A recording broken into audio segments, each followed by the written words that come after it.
Ali! Só dá nós na live hoje. É nós na live. Mas que coisa boa, né? Vamos parar e pensar. Tem coisa mais, assim, que diferencia a nossa geração da geração dos nossos pais, é que eles não tinham live, eles não tinham esse acesso, né, a conteúdo que a gente está tendo. Tu imagina que nesse momento a pessoa deve estar ali no seu Instagram, de repente aparece, olha ali, ó, o Grilo e a Carol vão falar alguma coisa sobre paternidade, vão entrevistar alguém, vão conversar com uma psicóloga, vou ali para aprender um pouco, para, né, daquilo que a gente vem dizendo, né? Se tu já faz, que legal se perceber no caminho. Agora, se tu não faz, que bom tu abrir para reflexão e começar a pensar uma maneira diferente de fazer. Ela Então, hoje, está ali com a ela gente. está. Então, hoje a gente tem uma super convidada aqui com a gente. Com licença. A Miriam já está chegando. Deixa eu ver aqui. Como é que a gente faz para convidar? Eu acho que ela tem que mandar. Será? Mas antes eu convidei. Ah, então toca. Não sei como fazer, mas no meu deu. Aqui neste não. Miriam, você já está conosco. Vai do Boa ladinho. noite, Ronaldo. Coloque um pedir para que a gente possa te colocar aqui na nossa live. Hoje, para esse bate-papo, então, super especial, a gente vai conversar, então, um pouquinho, ainda bastante sobre... a gente já fez, na verdade, essa é a nossa terceira live de hoje, né? Hoje a gente tá assim... A gente fez durante essa semana toda, de segunda até sexta-feira, a Semana Pais Presentes, né? Então, todos os dias, às 8h08 da manhã, ali, ó. A gente fez uma reflexão, né, de quais as características e virtudes para que os pais possam ser presentes, né, agora que a gente está perto do Dia das Crianças.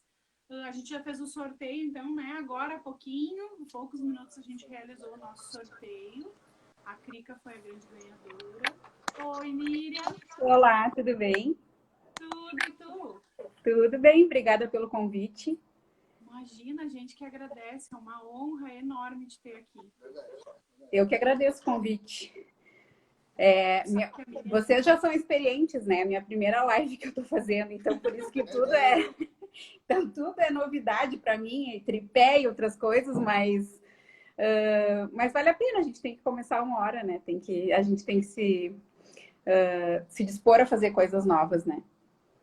Dá para me ouvir direitinho? Dá para ouvir, Tá? pra ver, Tá. tudo bem. Tu nos escuta e nos vê bem também? Aham. Tá, ok.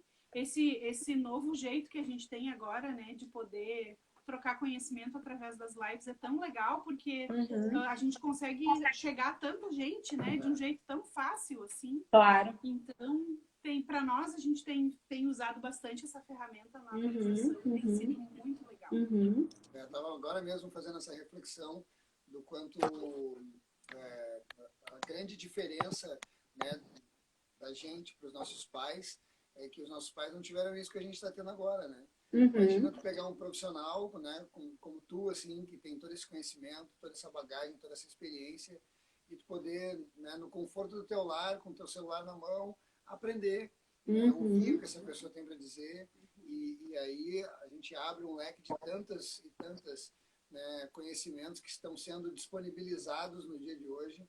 Eu venho dizendo, sabe, Miriam, que a nossa geração tem um ditado, aquele ditado que eu sempre digo, né, que fala que a ignorância é uma bênção. A gente usa esse ditado quando a gente erra alguma coisa alegando que não sabia.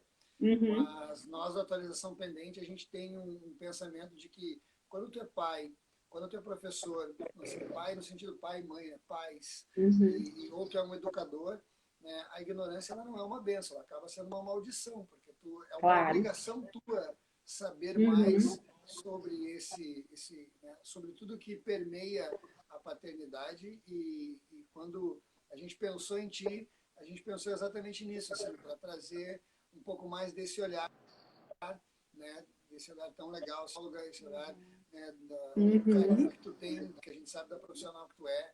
Então, é um prazer estar te conhecendo, a gente está se conhecendo agora, né? Então, prazer é meu. Te conhecer, e fica à vontade que a live é tua. Eu e Tá. a Miriam, a gente já se conhece de longa data, né, Miriam? É isso que eu ia dizer. Junto, Aham. sabia? Ah, a Miriam também canta? Sua amiga. Aham. Olha, que legal. Uhum. Que canta. Então nos reencontramos. Também a internet e o Instagram propiciam esses reencontros, né? Que talvez em outras épocas a gente nunca poderia ter, né? A gente não planejou nada, né? A gente ia fazer um roteiro, a gente ia fazer um script, mas eu cheguei em casa depois das 8, a Carol também, e com filho e com tudo. Mas eu acho que tem que ser descontraído, assim, né? Tem que ser... Não tem que ser uma coisa muito, muito certinha, muito regrada, porque fica chato pra gente e pra quem tá vendo, né? Mas a gente vai trocando uma ideia, né? Uhum. Sobre alguns assuntos. Aham. Miriam, tu quer contar um pouquinho para nós, assim, qual é a tua formação, a tua Uhum. experiência, onde tu trabalha? Tá certo. Eu sou formada em psicologia pela URGS no ano de 2002 e eu terminei meu mestrado na psicologia da URGS também em 2005. Paralelo a isso, eu trabalhava no consultório, mas assim, recém-formada, não tinha muito paciente.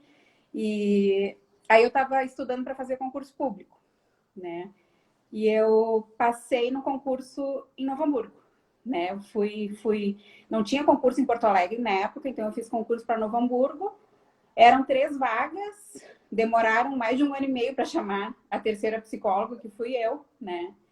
E aí em Novo Hamburgo eu comecei a entrar no mundo da assistência social, que eu trabalho até agora, né? Trabalhei primeiramente num serviço que não existe mais, que era o Serviço Sentinela, que tinha em todo o Brasil, que era um serviço onde eram atendidas crianças vítimas de abuso sexual. Era um trabalho bem pesado, mas também bem reconfortante poder dar uma escuta para essas crianças, né? Aí depois, eu fiquei acho que uns 3, 4 anos nesse serviço, migrei para um CRAS. As pessoas... os meus amigos, a gente acha que é um vocabulário corrente, comum, mas não é. Né? Então, o CRAS é um serviço da assistência social e eu comparo ele, assim, eu faço uma comparação que o CRAS é como se fosse o postinho de saúde, sabe? Não é o hospital grande, né? Quando é o hospital grande tem que ir para outro lugar, mas o CRAS é aquele que está no território, que ajuda as pessoas a fazerem documentos, que dá palestra, que trabalha com Bolsa Família. O CRAS trabalha na prevenção. Infelizmente, a gente não trabalha só na prevenção, a gente já está dando conta de questões onde já não é mais a prevenção e sim ficar apagando incêndio, assim, porque são situações cada vez mais graves, né? Aí, então, fiquei em Novo Hamburgo até 2010 e em janeiro de 2010 eu fiz concurso aqui para Caxias. Estava querendo mudar de ares, não gosto do calor. Novo Hamburgo me matava em relação a isso, assim, é um lugar muito quente, né? E aí eu fui chamada em junho. Aqui no Novo Hamburgo, assim, é bem diversificado, assim, eu já trabalhei em 3 CRAS, desde que eu falei para vocês, esse serviço, que é o postinho, né, nos territórios. Trabalhei em abrigo, né, que tem gente que conhece como orfanato, né, para ser mais clara, assim, que na verdade são casas de acolhimento, né, que a gente é o termo certo, né. E trabalhei então no abrigo, que foi assim, acho que 3, 4 anos, os mais intensos, os mais difíceis e os mais bacanas de todo o meu trabalho, né? Porque tu tá com as crianças ali no dia a dia, né? Tu recebe crianças de uma maneira inusitada, às vezes chega a criança 1 da madrugada com o oficial de justiça, tudo... Tu não tem rotina, né? Claro, tu tem rotinas, porque tu tem que responder ofício para o juiz, esse tipo de coisa, mas assim, muda muito, né? Não tem um funcionamento padrão, assim. Aí fiquei nesse serviço e agora, atualmente, eu estou no CREAS, que é parecido com o CRAS, né? O CREAS é o Centro de Referência Especializado em Assistência Social. O CREAS é o hospital, né? Não é o postinho, né? O CREAS é um serviço especializado onde a gente atende situações onde já houve rompimento de vínculo, né? Ou está na iminência ali. Assim, são situações de violência contra a criança, contra a mulher, contra idoso, situações de abuso, situações de questão com o idoso, assim, que agora tem muita gente que está explorando financeiramente os idosos, né? Então, se fala no dano patrimonial que eles estão sofrendo. Então, negligência também, que eu acho que acontece muito e a gente não se dá conta, né? Então, eu tô ali desde 2018, né? Trabalhando com essas famílias que vêm 95% do Fórum do Ministério Público e do Conselho Tutelar. Então, é tudo, nada é fácil, né? Todos os casos são difíceis, assim, não tem nada que seja assim, esse é tranquilo, né? É tudo bomba, assim, que a gente recebe. Em contrapartida, e assim, é um serviço onde as pessoas estão lá compulsoriamente, elas estão obrigadas, né? No CRAS, não. No CRAS, tu vai se tu quiser. No CREAS, tem uma medida protetiva, né, que encaminha eles para lá. E se eles não forem, se tiver descumprimento, a gente vai ter que avisar os órgãos encaminhadores, né, do Sistema de Garantia de Direitos para mandarem ele de novo, para punirem de alguma forma, né? Então é muito ruim quando tu tá num lugar obrigado. E sabendo que as pessoas que vão te atender ali sabem o que aconteceu, né? Então, mas o meu trabalho, das minhas colegas, assim, eu trabalho somos 3 psicólogas e 5 assistentes sociais, é tentar mostrar para a família que já que eles estão ali e que vai ser obrigado, né? Eu digo para eles assim, vamos fazer do limão uma limonada, a gente vai ter que trabalhar junto mesmo, né? Então, vamos fazer uma coisa que seja boa para vocês, né? E se criam laços bem bacanas, né? Se criam, tem resistências iniciais, mas depois a gente consegue fazer um trabalho bem, bem bonito, assim. E aí, na hora de desligar as famílias, é bem doloroso, assim, tanto para as famílias como para a gente, assim. É o senso do dever cumprido, mas às vezes dá vontade de ficar junto, assim, né? E o que é o critério para a gente desligar uma família do CREAS? É não ter mais risco, né? É não ter mais risco iminente de acolhimento, onde não tem mais violência, onde não tem mais abuso. Então, nisso aí a gente pode desligar a família, né? Sim. Sabe que como me chama muita atenção, assim, inclusive quando eu fiz meu trabalho de conclusão, né, da psicopedagogia, o meu estágio numa casa de acolhimento. E aí o quanto isso está à margem, né? Sim. Quando às vezes a gente leva a vida tudo assim como se essas coisas não fizessem parte, depois quando tu te depara, é uma realidade tão dura, mas tão dura assim, e aí basicamente fazendo o link com o que a gente está tentando levar adiante hoje, ali a gente vê na raiz o quanto a educação, o quanto a primeira infância, né, o quanto os pais fazem parte dessa construção. Sim, e o com tipo certeza. de adulto que tu está construindo naquela fase.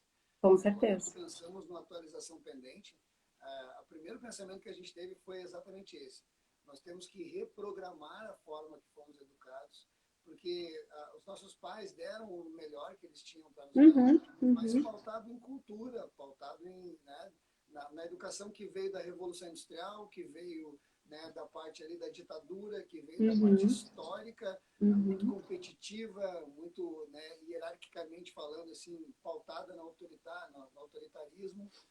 E o quanto hoje, ao longo desses últimos 20, 30 anos, quanta coisa, né, se descobriu através da neurociência, no campo da psicologia, no campo da pedagogia, sabe? O quanto das inteligências múltiplas, da inteligência emocional, sabe? A própria disciplina positiva, a comunicação não violenta, tanta coisa foi descoberta que hoje se faz extremamente importante a gente reprogramar, buscar uma nova forma de fazer. Eu acho que a Carol queria passar assim, já um primeiro... Eu na verdade, assim, eu fiquei pensando em tudo e toda a experiência que a Miriam tem, assim, né, do que ela já trabalhou e a ideia de a gente poder fazer um pouco dessa conversa, Miriam, também era que tu pudesse trazer da tua experiência, da tua formação, assim, para esses conceitos também, né? Porque a gente também fala o tempo inteiro isso, né? Tá na hora da gente reprogramar o nosso jeito de educar, não tem mais a necessidade de fazer assim. A gente fala que bastante que o adulto que o nosso filho vai ser, a gente começa construindo, plantando hoje nessa primeira infância. infância. E Uhum. acho que tu, mais do que ninguém, tem condições de poder contar um pouco, né? Do que talvez, claro, dentro do sigilo que te é necessário, Claro. mas se possível, tu poder contar um pouco do que tu vivencia com os Uhum. adultos com quem tu tem contato hoje, do que tu viu acontecer na infância, o que te trouxe, né? Como isso foi construído, assim. A nossa ideia era a gente poder bater um papo um pouco sobre isso, assim, e depois tem outros assuntos que a gente também quer te aproveitar muito hoje aqui, né? Nem sempre a gente tem essa oportunidade, então a gente quer essa oportunidade de poder conversar bastante contigo, mas a gente queria iniciar por aqui, assim, que tu pudesse nos contar um pouco e falar um pouquinho sobre isso, assim, do quanto que a gente constrói, porque às vezes a gente não atualiza esse nosso jeito de educar, às vezes a gente deixa marcas que são positivas e negativas e que os nossos filhos vão levar lá para a vida adulta. Só um detalhezinho, quem está nos acompanhando, primeiro, obrigado, por estar aqui com a gente na nossa live, a gente agradece mesmo por tu estar tirando esse tempo para estar aqui conosco. Mais do que isso, se está fazendo sentido para ti, se é um papo que tu gosta e tu lembrou de alguém, vai ali no aviãozinho, manda para essa pessoa, nos ajudem a compartilhar, né, avisar mais pessoas que essa live está acontecendo, que eu não tenho dúvida que quem está aqui com a gente vai sair daqui, né, com uma reflexão, vai sair daqui com algo positivo. E assim, eu esqueci de falar, né, que paralelo a isso, assim, a minha linha de estudo sempre foi na área da infância e da adolescência, né, é o que eu gostei, é o que eu gostava. Eu fiz a minha iniciação científica na faculdade nessa área, também o meu mestrado foi nisso aí, só que agora eu não trabalho com a questão do consultório com as crianças, de terapia com as crianças, no meu serviço público, mas eu atuo no consultório particular. Né, que o serviço público ali, a maioria da população que vem é baixa renda. E o consultório aí já é uma classe média, classe alta. Então, são realidades completamente diferentes. Só que o que me chama a atenção é que a questão da negligência, ou a questão de dar uma formação bacana para um filho, para ser uma pessoa honesta, para ser uma pessoa com caráter, ela independe da classe social. Sabe? Tem gente que é de classe média alta e que negligencia seus filhos. E onde ocorre abuso sexual dentro da casa. Só que esses casos não chegam lá no juizado porque ninguém notifica, né? E porque tem advogados que vão defender essas pessoas. Né? E o povão ali que a gente atende, que mora, né, numa vila, num lugar mais pobre, a casinha é uma do lado da outra. Né? Então, tu não tem como não ouvir que alguma coisa está acontecendo, então tem muito mais denúncia dessas pessoas, né, do que em classe média alta. Mas como a gente só vê na televisão a classe mais baixa, tendo esses problemas, parece que a gente está isento, né, de viver essa realidade. Não. Eu vejo isso no consultório, eu vejo de formas bem graves, assim, né? O que eu posso dizer para vocês?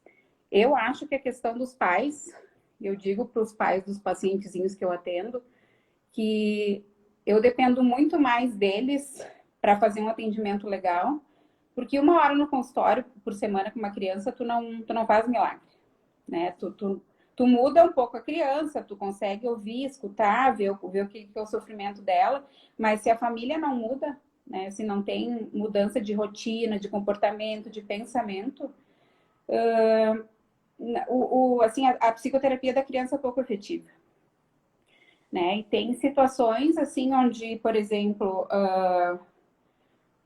uma criança foi para atendimento, que era criança problemática, que era criança com déficit de atenção e hiperatividade, era uma criança complicada que tomava remédio psiquiátrico.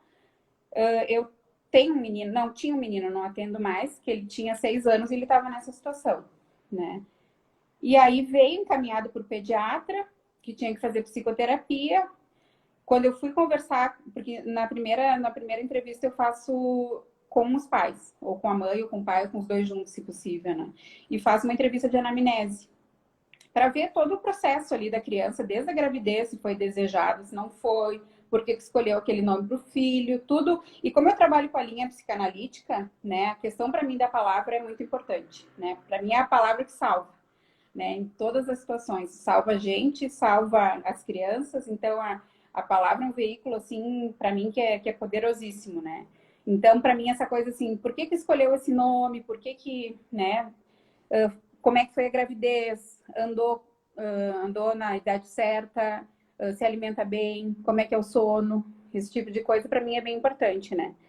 Então esse menino foi, e aí a primeira vez que eu fui conversar, chamei a mãe dele, aí ela falou, mas não é o problema meu, o problema é ele, né? O que eu tenho que ir lá conversar contigo? E aí eu falei, uma criança é uma esponja do ambiente. A esponja para o bem e para o mal. Né? Se a gente dá referências boas para uma criança, ela absorve aquilo, porque a criança não absorve aquilo que a gente fala, ela absorve aquilo que a gente faz. É o exemplo, né? E aí, se ela tem um lugar bacana, ela vai se tornar um indivíduo feliz. Se ela tem um lugar tóxico, ela vai ser uma criança com problemas. Então, nunca é separado dos pais, né? Nunca. Eu olho sempre para uma criança, às vezes a gente olha para uma criança, né, e diz assim, mas é um capeta essa criança que não para, que é mal educado, que isso, que aquilo, né? E aí a gente começa a olhar para a criança, né? E aí eu já tô num ponto assim de que eu vejo pobre criança que tem os pais que não conseguem dar limite para ela, né? Eu acho engraçado, desculpa te interromper, mas eu acho engraçado quando um pai ou uma mãe diz para mim, nossa, meu filho é mal educado. Uhum.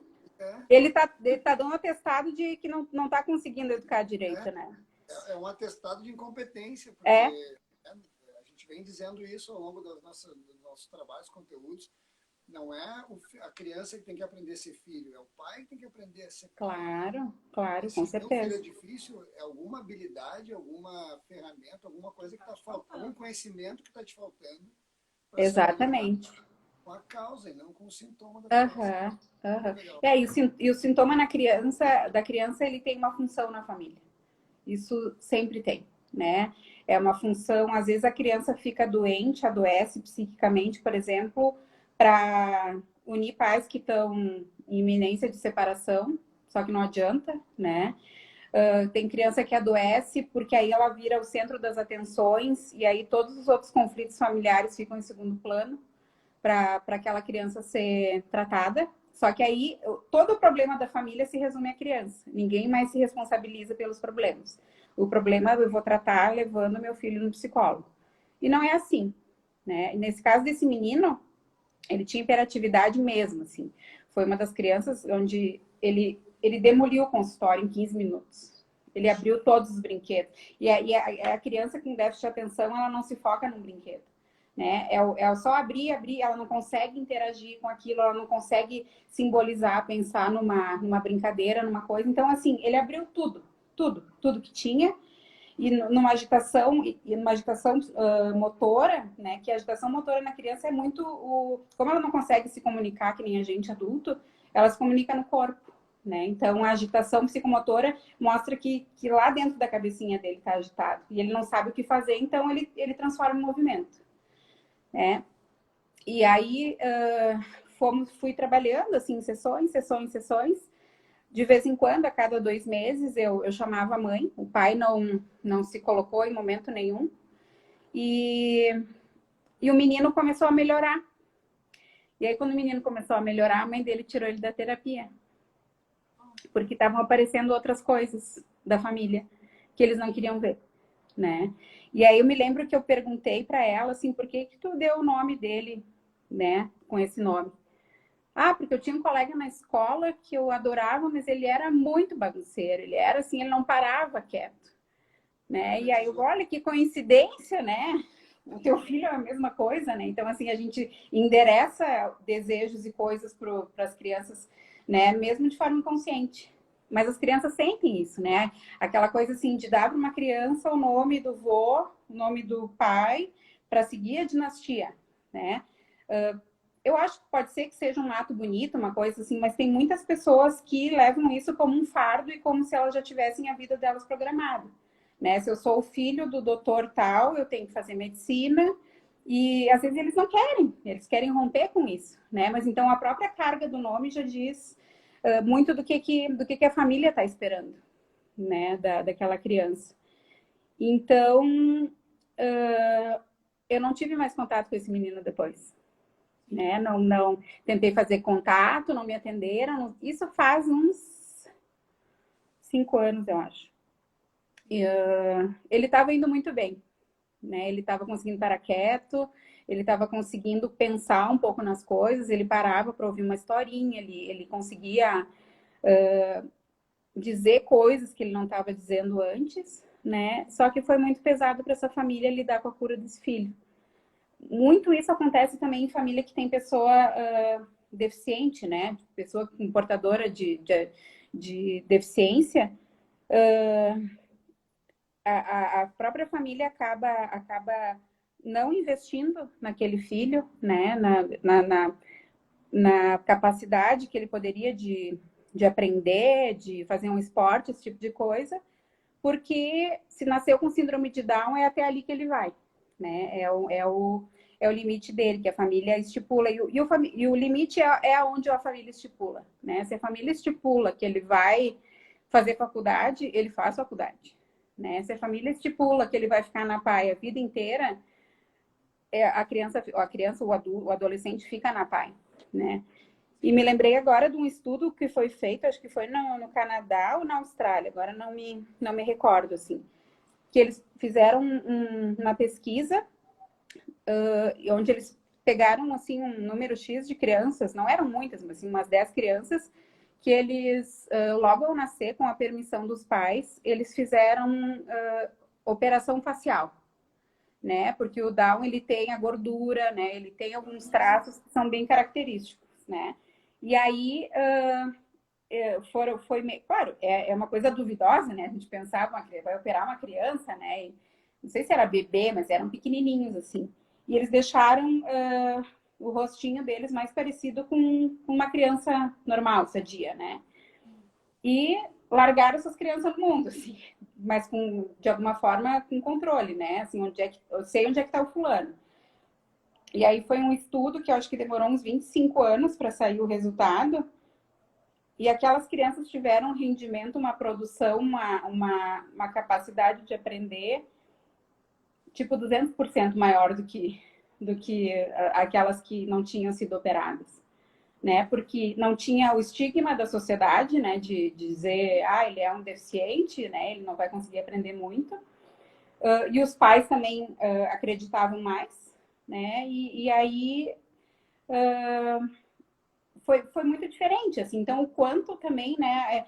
Tá tudo na cabeça da gente, né? O que a gente quer para os nossos filhos, eles materializam. Sim. Né? A Lud agora, uma pessoa que está acompanhando aqui, acabou de escrever, né? Que loucura é isso. É muito certo, as palavras têm muito poder. A gente repete isso muito, né, na atualização. A gente fala bastante sobre as afirmações que a gente tem com a nossa criança e o quanto às vezes a gente fica reforçando o comportamento da nossa criança e afirmando que tu é desobediente, nossa, tu é bagunceiro, tu é isso, tu é aquilo. Claro. E quando, na verdade, a gente sempre ensina isso, a gente precisa aprender, começar a usar o estar, que dá a condição de temporário, né? Olha, hoje tu tá bagunceiro, mas tu já vi tu sendo organizado, né? E como a gente reforça isso e a gente vê nos relatos que os pais nos trazem também, o quanto isso realmente é bem pesado e bem verdadeiro, assim. As crianças, de fato, acabam se tornando nas afirmações e nos desejos que a gente tem. Com certeza. Sim. Eu lembro que às vezes tu faz aquelas brincadeiras com o teu filho, mas assim, eu lembro que meus pais me chamavam de estabanado, e mais estabanado ficava, sabe? Ou daí vai chamando a criança, tinha uma prof que ela pegava na bochecha da criança, porcariazinha da prof. Eu digo, sabe, são coisas... Com a melhor das intenções, né? Mas... culturalmente, tu não tá, assim, dito de forma cultural, o bullying familiar, né? A gente fala as coisas para os nossos filhos em forma de brincadeira, mas a gente não tem noção do mal que faz, porque a criança, ela é literal, né? Claro. Então, ela é completamente literal. Claro. Então, fala macacos me mordam, ela imagina macaco mordendo alguma pessoa. Uhum, uhum. Então, se tu fala com uma criança alguma coisa, Aham, pelo aham, moral dela, ela vai tomando aquilo como uma verdade e uma característica dela. E isso, uma das aham. coisas que tu fala, assim, que também me chama muita atenção, é o quanto os pais colocam na criança, assim, né? Ah, meu filho tem isso, resolve um problema do meu filho, Uhum, uhum, né? uhum. Mas que não passe por mim, assim, não tenha obrigado Claro, a rotina. Eu estou te trazendo exatamente. aqui para tu fazer nele, não em mim. Quando que, na verdade, isso é uma das coisas que a gente vem tentando, sabe, Miriam? É explicar para as pessoas que a Uhum, criança vê o mundo através dos olhos dos pais, né? Que uhum. ela é reflexo do ambiente, né? Que os neurônios espelho trabalham dentro dela, onde ela está refletindo cada ação, cada comportamento e aquilo que ela Claro. coloca na identidade dela. Uhum, uhum. Inclusive, não querendo atropelar, mas eu queria te fazer uma pergunta referente a isso, assim, nos teus atendimentos com adultos, assim, o quanto tu percebe que a infância, sabe, aplica alguma coisa, alguma dificuldade, algum bloqueio, alguma crença, assim, como é que tu percebe Todos os essa problemas diferença? estão gerados na infância. É Todos. mesmo. Né? A escolha de um parceiro, né? A maneira que tu te coloca em relação ao mesmo sexo, ao sexo oposto, tudo são os modelos parentais. Que a gente não se dá conta disso, né? Porque eu trabalho com a psicanálise e a psicanálise tem uma instância que é o inconsciente, que a gente só acessa através de sonho, né? De xiste, de mal entendido, assim, quando a gente troca uma palavra, eu ia falar a palavra Carol e falei farol, né? Me equivoquei. Então, para o Freud, isso aí, o inconsciente estava se comunicando de alguma forma. Só que é um processo meio que de lapidação, assim, que tu tem que ir ver o sentido daquilo, né? E ele trabalhava, né? A técnica dele da associação livre era para as pessoas falarem tudo que vinha na cabeça, né? Tipo, eu estou pensando agora que eu estou conversando com vocês, mas aí me veio um elefante na minha cabeça, aí daqui a pouco eu pensei num livro, num tipo de coisa, porque a nossa cabeça pensa assim, né? A gente não pensa início, meio e fim. A gente está sempre pulando de um lado para o outro, né? E o analista, né? O psicólogo, eu não sou psicanalista, eu trabalho com a linha da psicanálise. Tenta achar um sentido, né? Nessa questão de por que essa pessoa está falando dessas coisas, né? Ou tipo assim, tá falando de um problema no trabalho e aí imediatamente vem uma situação que ela viveu com a mãe dela quando ela era pequena, né? E aí a gente vai mais a fundo, me conta o que aconteceu nesse dia, pá. Aí ali deu uma grande desilusão, por exemplo, na escola, em que a mãe não apoiou, em que a criança se sentiu envergonhada, e aquele sentimento de vergonha e impotência seguiu para a vida inteira, né? Então, tá tudo lá atrás. Infelizmente, assim, a gente acha que a gente é adulto, né? E a gente se dá conta das coisas, mas não é assim, né? Tem o Caligares, que é um psicanalista que eu adoro. Eu botei ali uma frase dele faz tempo já ali aqui no Instagram, né? Que diz assim que tudo tá ligado na infância. A gente às vezes que não quer ver, né? Mas se tu vai olhar a fundo, né? A questão da relação dos teus pais, a tua relação com eles, muito, né? Eu vejo com meus pacientes adultos, assim, o quanto eles repetem aquela história que eles não queriam, né? A minha mãe casou com meu pai era alcoolista, meu pai batia na minha mãe, e daqui a pouco a pessoa, que por acaso está uma pessoa que é alcoolista e que bate nela, né? E aí ela diz, eu tenho o dedo podre, porque assim, todos que eu escolho é gente ruim, né? Mas assim, não é dedo podre, é escolha, mesmo que seja inconsciente. Então, trabalhar com essa pessoa, o que dá. Porque assim, né? O que a gente faz quando a gente é adulto? A gente volta para os eventos da infância da gente, só que com a cabeça de agora. A gente tem possibilidade de ressignificar, quando uma criança não tem. Né? Então, isso que é o bacana, né? Porque a gente conseguir resgatar coisas que eram lá de trás e ver de uma maneira diferente. Né? E assim, que me veio na cabeça agora associando livremente, né? Que vocês estavam falando das palavras, da importância das palavras, né? Tanto o Piaget ali como o Freud, eles são linhas teóricas completamente diferentes, né? O Piaget mais da cognição, o Freud lá da psicanálise, né? Mas eles trabalhavam, o Lacan também, com o conceito de significado e significante. Parece difícil, mas não é, né? O quanto cada palavra tem um sentido que é comum para todo mundo, né? Tipo, fogão é comum para todo mundo, mas para cada um o fogão tem um significante, né? Que é o que o fogão representou na vida dela, né? Então, eu tinha uma professora minha lá, que foi minha orientadora do mestrado, que ela dizia, vê um casal jantando à luz de velas. Uma pessoa passa e ela pensa assim, nossa, que romântico, né? Os dois à luz de velas. E a outra pessoa passa, olha, faltou luz. E eles estão à luz de velas. Então, tem tudo a ver com a experiência de vida da pessoa, né?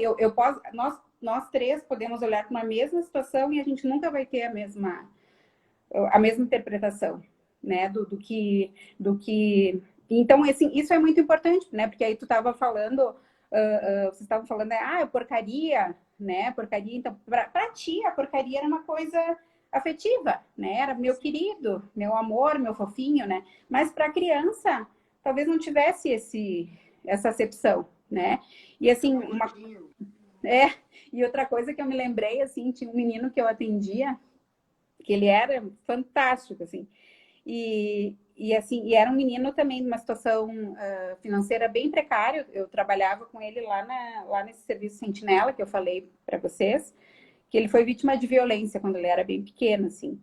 E aí, um dia ele chegou todo revoltado no atendimento, brabo, brabo, brabo, né? E eu falei, o que aconteceu contigo, né? Eu bati no meu colega. E eu, mas por que tu bateu?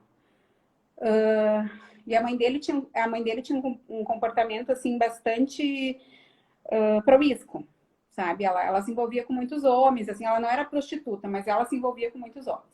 E aí, eu falei, tá, mas por que tu bateu, né, no teu coleguinha? E aí ele falou, porque ele chamou a minha mãe de galinha. E aí eu fiquei ali, né? Aí eu falei, tá, e qual é o problema? Aí ele falou, a minha mãe não põe ovo.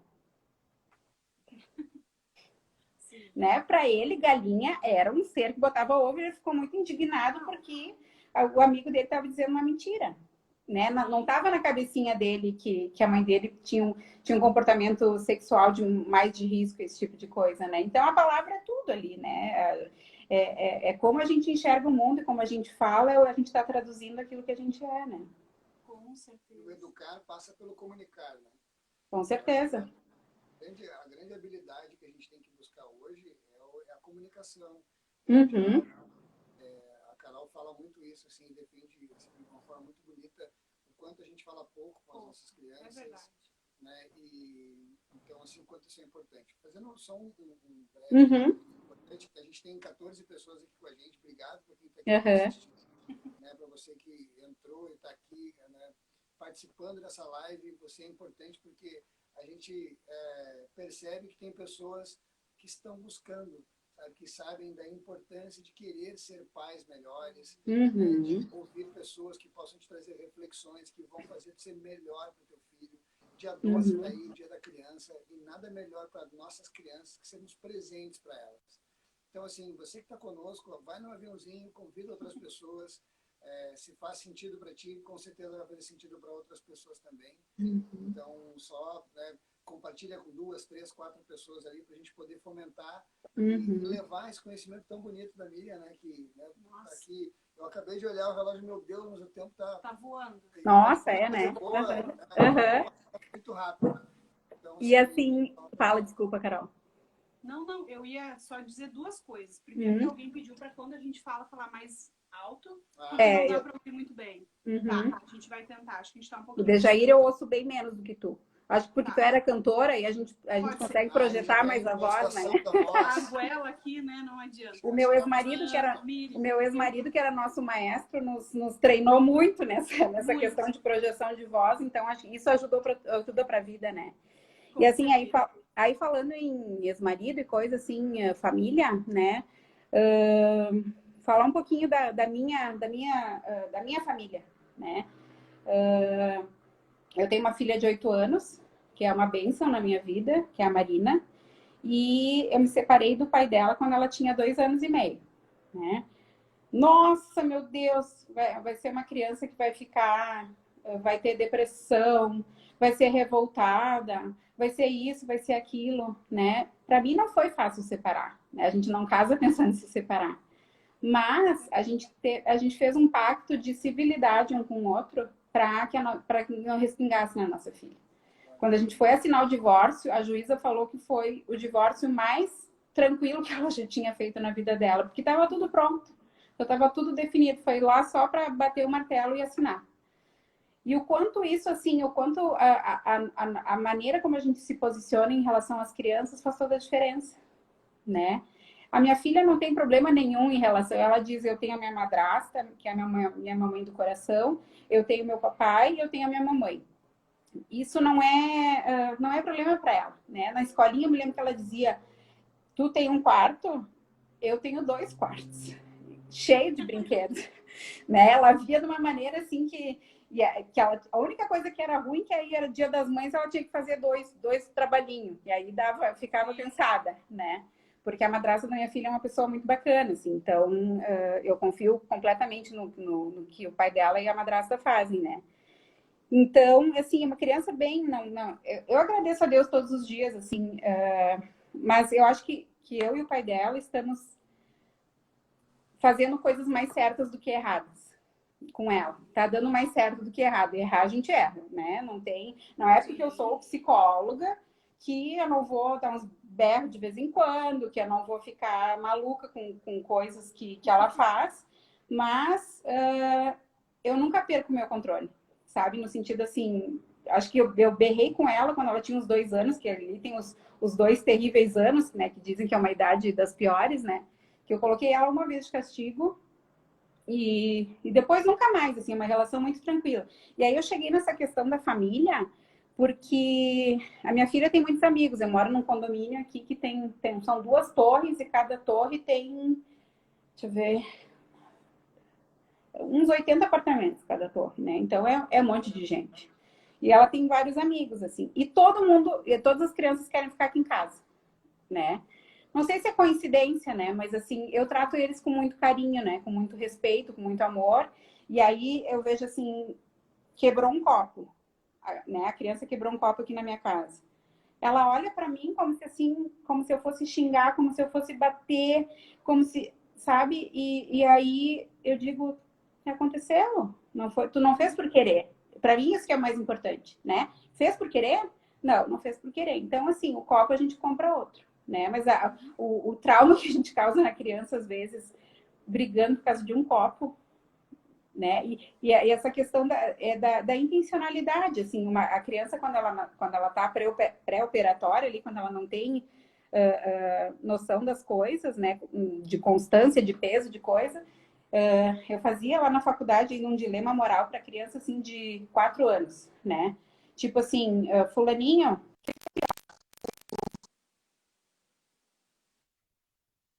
tu derrubar uma bandeja cheia de xicrinha porque tu quer irritar tua mãe, tu pegou e tu jogou, ou não, como é que era? Agora me deu um branco.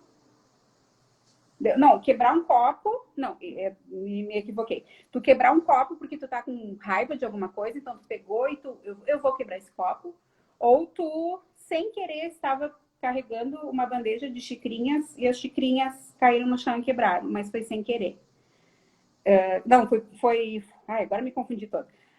Mas assim, o que a criança pequena faz, né? A criança, ela não tem essa noção ainda de intenção, né? A pessoa que quebrou mais xicrinhas é pior do que a pessoa que quebrou o copo sem querer, né? É assim que funciona. E para o adulto, às vezes, eu vejo que alguns adultos não têm essa questão, essa percepção também, né? A minha filha um dia estava falando com uma amiguinha dela, que tem muito jogo online, muita coisa, e eu falei, a fulana, minha filha, tu não vai jogar com ela? Não. Gente assim de nível superior, com grana, né? E aí eu falei, por que não vai jogar com a fulana? Porque ela deixou cair um note da mãe dela, e a mãe dela deixou 1 semana ela de castigo, né? A filha não fez isso por querer.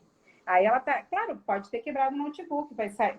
A gente não pode também passar a mão na cabeça dos filhos para tudo, né? A gente tem que dizer, olha, fulano, na próxima vez você tem que ter mais cuidado, né? Mas assim, punir uma pessoa por ela ter feito uma coisa sem querer, eu acho uma judiação, assim, e muitas das crianças é feito isso, né? Aí a criança perde a noção do que é um bom, do que é o mal, do que é fazer uma coisa com intenção má ou sem querer, porque ela é punida por qualquer coisa que ela faz, independente da intencionalidade. Fala sobre a questão das consequências, né? O quão importante é tu apresentar para a criança consequências e que essas consequências tenham a ver, sejam relacionadas. Né?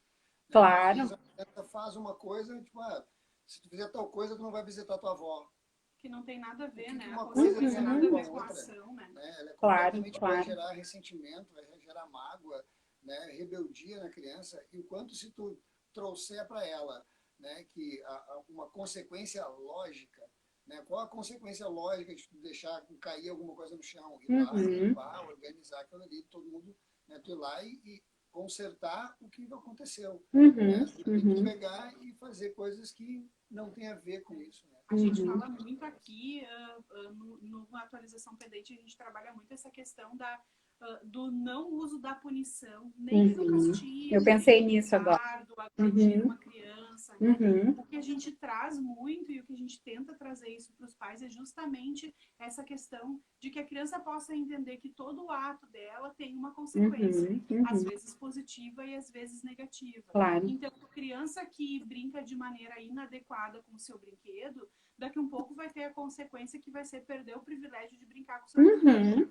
Agora, colocar ela de castigo ou bater na criança por aquela situação que daqui a pouco a gente não julgou tão adequado, não vai trazer a mesma construção que a gente fazer isso de maneira gentil, mais firme, mas construindo e conversando com a nossa criança. Claro. E quando ela apanha ou quando ela é punida, fica de castigo, enfim, além dela se sentir excluída, né, porque ela é colocada num lugarzinho, quando ela apanha, ela deixa de fazer porque ela tem medo. Exatamente. Ela tá com medo da consequência que ela sofreu e da punição que ela teve. Agora, se ela tem uma consequência que está ligada àquilo, ela perdeu o privilégio de brincar com aquele brinquedo que ela estava gostando de brincar, ela, da próxima vez que tiver uma situação semelhante, ela vai lembrar da consequência que ela teve e vai construir, vai gerar uma aprendizagem na criança. Não simplesmente ela deixar de fazer porque ela tem medo de apanhar, enfim, né? Tu deve ter, eu acredito que pela experiência, muito para falar. E aproveitando, assim, até para não acabar o nosso tempo, a gente não aproveitar. Nossa, como passa, né? Vou pegar aqui para nós a questão hoje em dia, como tu está vendo assim, a questão da depressão infantil. Sim. Né? Algumas pessoas. E ansiedade também, né? Ansiedade, depressão infantil, coisas que às vezes as pessoas não levam a sério. Né? Mas o que tu, como psicóloga, está percebendo, assim, principalmente, e aí relacionando a questão da pandemia, né? Trazendo essa questão da depressão, da ansiedade e da pandemia, assim. Traz para nós um pouco isso, Carol. E eu só ia finalizar perguntando muitos pais e muitas pessoas ainda dizem que depressão infantil não existe. Não existe. Então, é comum, existe. O que os pais têm que ficar, de repente, alerta de esse comportamento que a minha criança está tendo liga em mim um sinal de alerta de que o meu filho precisa de alguma ajuda especializada. Essa questão do conceito de depressão na infância é conturbado até agora. Tem gente que diz que não tem mesmo, né? Porque a depressão na infância não é um paralelo da depressão no adulto. Ela funciona bem diferente, né? E aí, então, assim, o que eu acho que é importante dizer, né? Eu digo para os pais o que eles têm que atentar. Não tem uma lista, né? Um rol de coisas assim. Seu filho faz isso, seu filho faz aquilo, seu filho não sei o quê. Se eles têm, né, coisa meio americana, assim, se ele tem 5 ou mais sintomas, que é o DSM-4, o DSM-5, que é o guia das doenças, né? Então, ele tem tal coisa, né? Eu digo para os pais, assim, perceberem mudanças importantes de comportamento. Comia pouco, tá comendo muito. Dormia pouco, tá dormindo muito. Era muito ativo, tá mais quietinho. ia bem na escola, tá indo mal, ou vice-versa, né? Então, assim, é o pai que conhece o filho e que sabe que ele tá muito diferente, né? Até as situações de abuso, né? Eu dizia para as pessoas, olha, não é porque a criança fez uma vez eu atendi uma menina e aí a educadora que estava brincando ali com ela me chamou assim porque ela tinha feito com argila uma forma de um pênis assim parecida, né? E aí eu fui lá e eu falei, perguntou para ela o que que era, né? Aí eu fui lá e perguntei, fulana, o que que é isso que tu fez? Ah, é uma montanha, né? Mas a pessoa já estava com a cabeça que como a menininha estava lá, tudo ia ser em relação à sexualidade, né? Então isso, assim, isso da depressão e pandemia e outras coisas, eu não sei se tem mais depressão agora ou porque as famílias estão mais em casa, elas estão se dando conta, né? Passava muito batido. Eu atendo adolescentes e os adolescentes, eles estão sofrendo muito mais com a pandemia, né? Porque ali na adolescência é o momento que tu não gosta mais tanto dos pais, né? Que tu tem a tua turma, que tu tem que formar a tua personalidade, que tu é meio chato, né? E isso é normal da adolescência. E aí eles estão sempre ali com os pais em casa, né? É uma coisa assim, eles não têm a liberdade de serem diferentes, né? E assim, isso da depressão, né? Assim, o que é o início de qualquer problema psíquico numa criança? É sofrimento, né? Tu perceber sofrimento numa criança, no sentido assim, a criança tem uma autoestima muito baixa. Ela tá desenhando e aí ela pega 1000 vezes uma borracha e apaga, e apaga, e apaga, e aí ela acha, não tá bom, aí rasga a folha. Né? É uma criança que não tem limite, é uma criança, assim, a agitação motora também pode ser depressão. É isso que a gente não entende, porque no adulto é letargia, né? Aquela coisa mais devagar, e na criança não, né? A agitação motora extrema daquela criança, assim, que a gente disse, isso é ligado no 220, ele não consegue parar quieto, ele não consegue prestar atenção num desenho, numa coisa, isso também é meio que um pedido de socorro da criança que as coisas não estão bem. E assim, e por que também é conturbada essa questão da depressão na infância, né? Porque muito se medica a criança e pouco resultado dá. No adulto, eu também questiono. Mas assim, criança, muitas eu já atendi, né? O psiquiatra, ele deu lipramina para criança, tomou 2, 3 meses, voltou, depois o efeito foi tudo pelo ralo.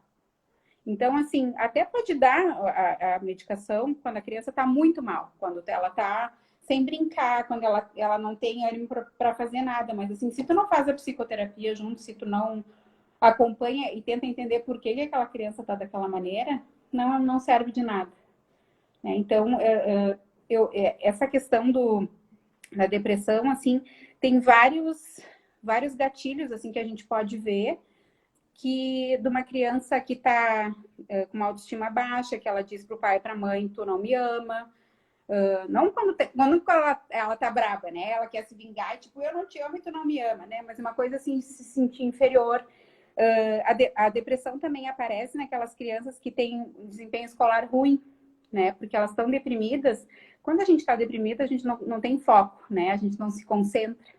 Então, assim, ou a criança se desliga daquilo, porque ela já não consegue, e aí vai mal, fracasso é uma palavra forte, mas assim, vai mal na escola, e aí o pai e a mãe chamam de preguiçoso, né?